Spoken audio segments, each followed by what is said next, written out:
Well, as we've been hearing, it's the final day of the Glastonbury Festival, the day after the Rolling Stones played their headline gig.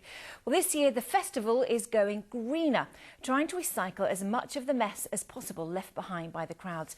Let's head back to Glastonbury now and Andrew Plant. Andrew.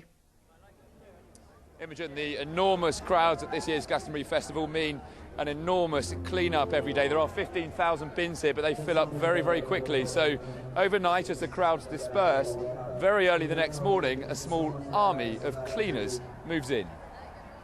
At this 5-day festival, mealtimes mean outside eating. You can take your pick of takeaways, which means rubbish is a real problem. The messy mornings after a big night need a colossal clean-up, which starts at 6 a.m.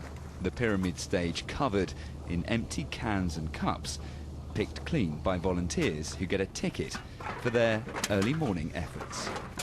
Hard work, but it's good fun. It's really satisfying because you start off and the whole field is covered in litter, and then you look over there and it's like, wow, it's all clean.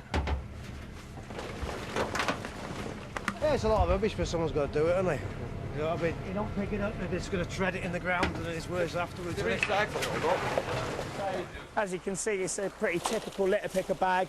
That is just cans. This is where it all ends up. Collected, composted, sorted and recycled, and more than ever before. What the public would assume is general waste. We're tipping those over the belts as well, and we're digging the recycling out of those this year as well. Ultimately, all the waste that's generated on this site will be screened. I don't think it's caused the best sport at all, because we still meet up with all of our friends and we're able to still enjoy the music.